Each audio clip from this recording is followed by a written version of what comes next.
Up, up. Up, up.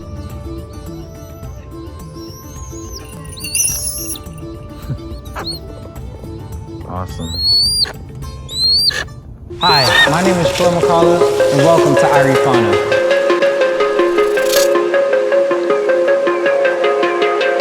At this establishment, we do embarking that conservation is a state of harmony between men and land.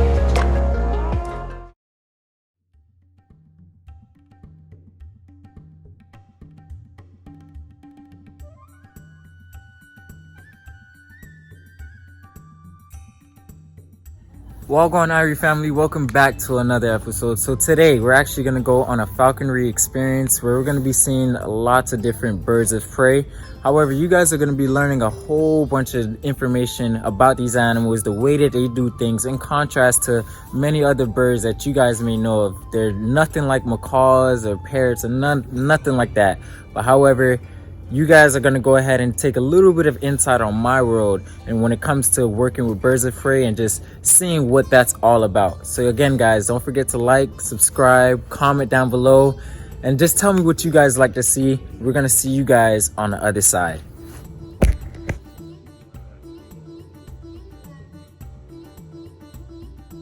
Nah, he's just setting his toe. Oh, He's just doing his I've thing. never seen. Kestrel's a really animated bird, so he does a lot of head bobbing, tail pumping. It's just a characteristic there. Wow, they're so pretty with these specklings. So like that stays. There's no more changes, no molting, nothing. Nope. Wow. Well, he'll molt every year, but you know, that's as big as he'll ever get. Wow. That's the coloration that he's gonna have. Wow, these guys are for flay.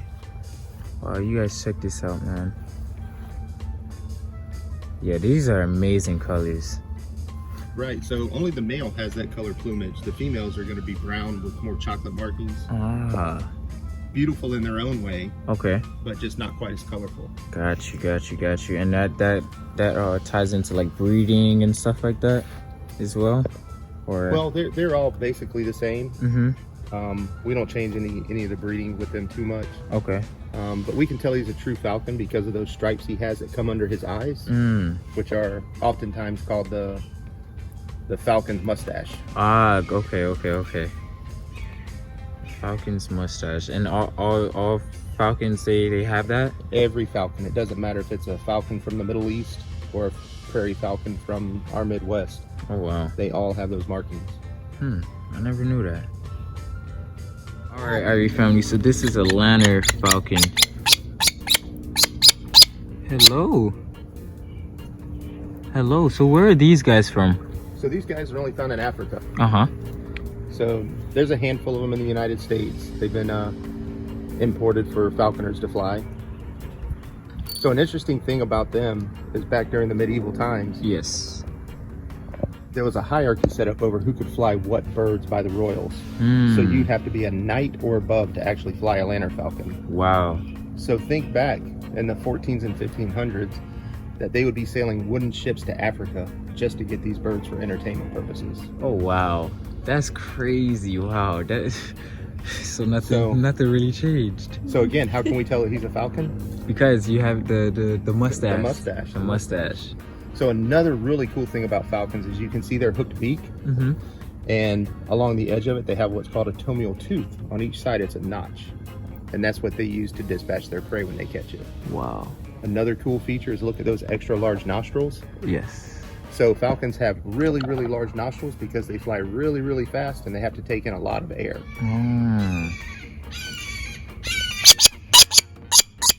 Here's something. What do you think you're gonna do? Probably try to catch that bird.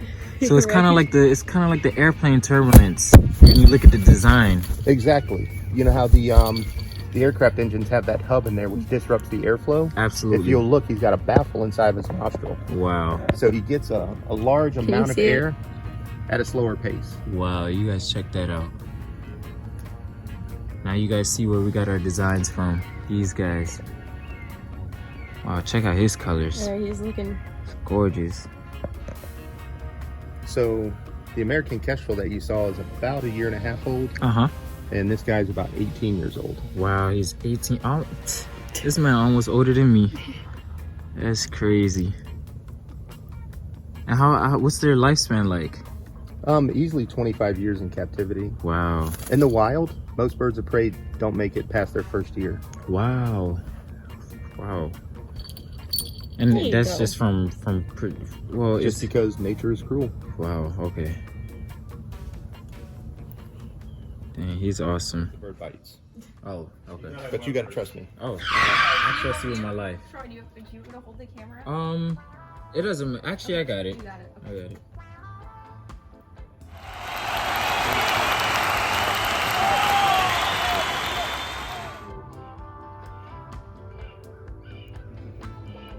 So this is a male barn owl.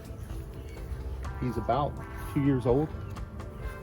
And barn owls are super, super cool because these are the guys that eat the most rodents of any of the other birds of prey. Oh, wow. What you got? They're found everywhere in the world. Wow. It's just that in some places they might be colored a little differently. They might be a tiny bit bigger, tiny bit smaller. I didn't know that they were found everywhere in the world. That's very interesting. So mostly where you would find these guys is just like the name implies, old barns on farms. Yes. And you'll actually find them in some of the urban areas like apartment buildings that have been vacated. Okay. Things like that. Wherever we find lots of rodents, you're gonna find them. Wow. So you can see he's got that very, very pronounced facial disc. Yeah. Which helps him take in sound. Sound works down the feathers along the face in the form of vibrations. Okay. And then goes into his ear canal. Wow. So his ear canals are asymmetrical. One is higher, one is lower. And that's so at night, he can pinpoint something in complete darkness. And that's the ear canal, that little space I was just seeing? It's like... Right, it's right behind the eye. Okay. Right about... He's gonna give me some love kisses. So his ear canal is right about here. Okay.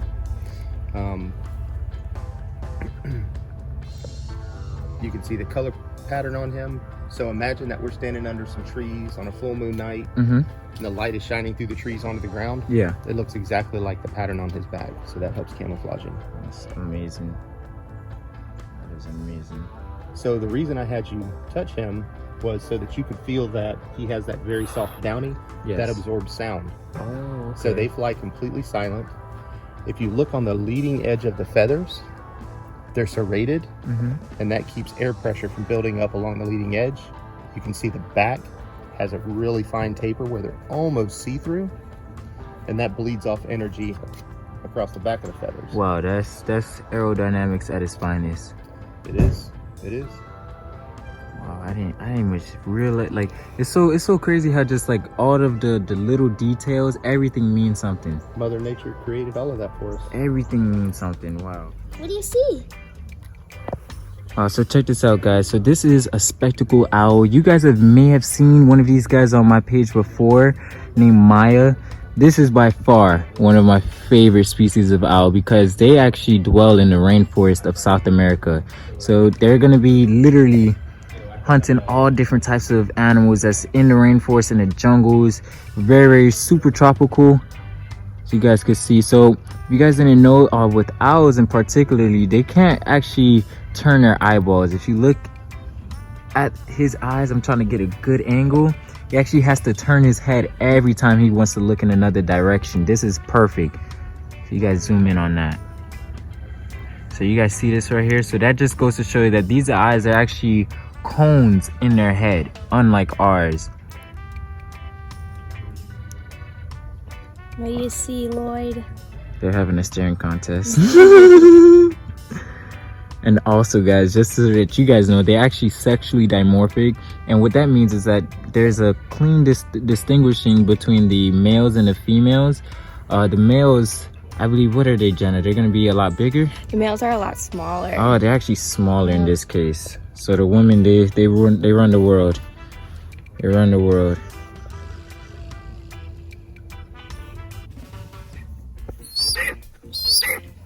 Oh, the colors on this guy is amazing.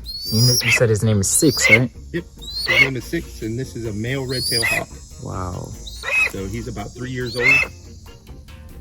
And if you were to be a falconer in the state of Florida, this would be your first bird. Wow.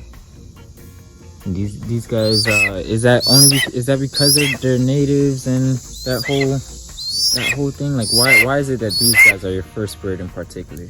Well, basically your first bird has to be trapped out of the wild, and that's to keep with falconry tradition. Okay. These birds are just very large, they're robust, they can handle mistakes made by novices. Okay. And they're fairly plentiful. Oh, okay. So the interesting thing is that the mortality rate on them in the wild is between 75 and 90% their first year. Wow. So when a falconer traps a first-year red-tailed hawk, yes, as soon as that bird is trapped, it gets veterinary care, it gets taken care of. The falconer trains it, hunts with it, and then generally at the end of the season, they turn the bird loose. So it goes back to the wild. And it's gotten successfully through its first year where life is the most dangerous. Got you. So now they could just go ahead and live their best life. Yes, sir. So you can take a look at those feet. So when we talked about the falcons, how the falcons kill with their beaks, yes, the hawks kill with their feet. Ah, okay. You guys check out those talons. His feet are gorgeous though. Nice and clean. If you look up at his nostrils, you'll notice he doesn't have that baffle on the inside. And that's because he doesn't fly nearly as fast as the falcon. He doesn't need it. Got you.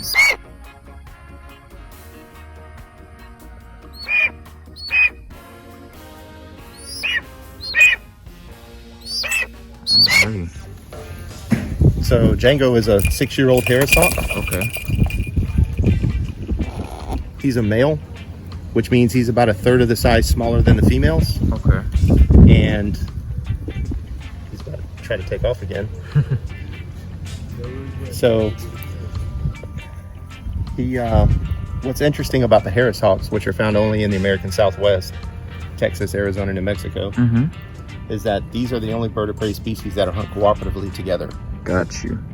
So you could actually be in New Mexico and see 8 or 9 of these birds actually hunting together. Wow. And they're actually called the wolves of the sky. Wow. Because they hunt in packs. You said the only ones, correct?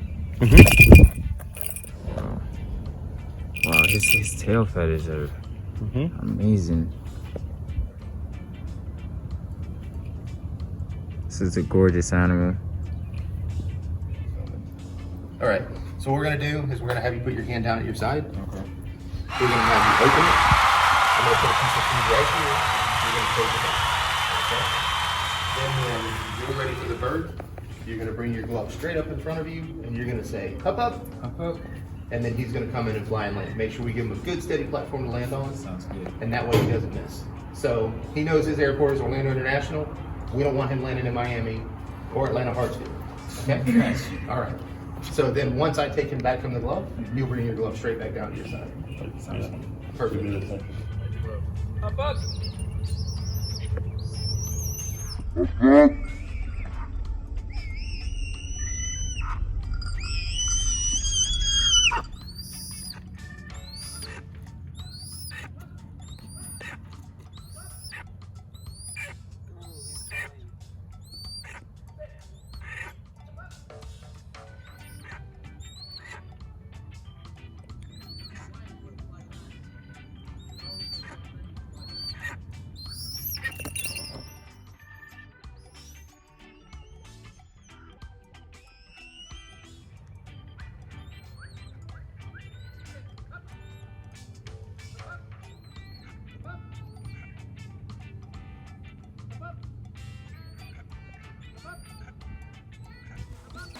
Up, up. Up, up. Up, up.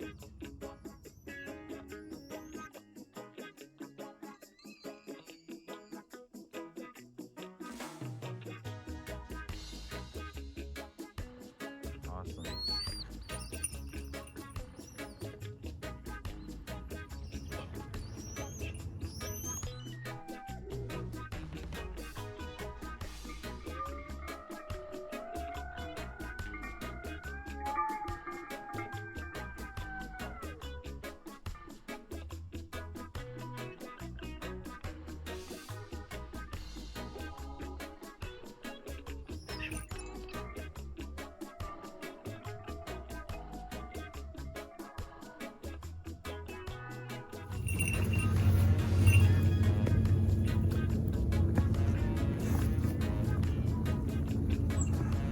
So he's mantling right now so that other birds can't see what he's eating. Ah, you said mantling?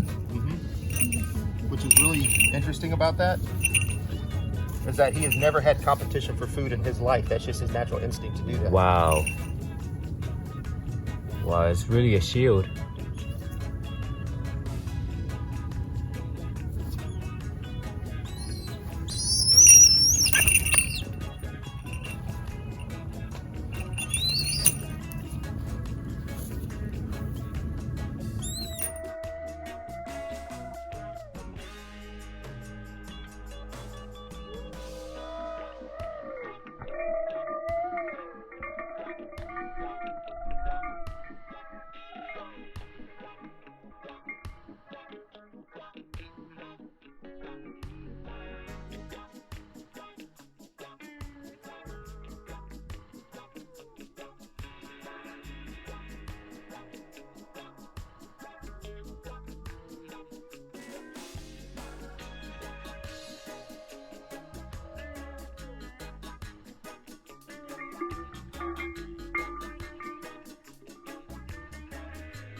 All right, Irie Family, thank you guys for joining us for this amazing experiences. You guys got to learn a lot about birds of prey and just seeing what they're capable of, seeing what they're doing, and seeing their impact here on our ecosystem. So I do want to give a shout out and a huge thank you to Terry here. Terry, go ahead and tell the audience where they could find you at. So you can find me at Falconry Adventures of Orlando at orlandofalconry@gmail.com. Alrighty, you guys heard it. So don't forget to like, subscribe, comment down below to see more of this type of stuff. Thank you guys. What's up, buddy? Turn around, Jenna, smile. Perfect. What's up?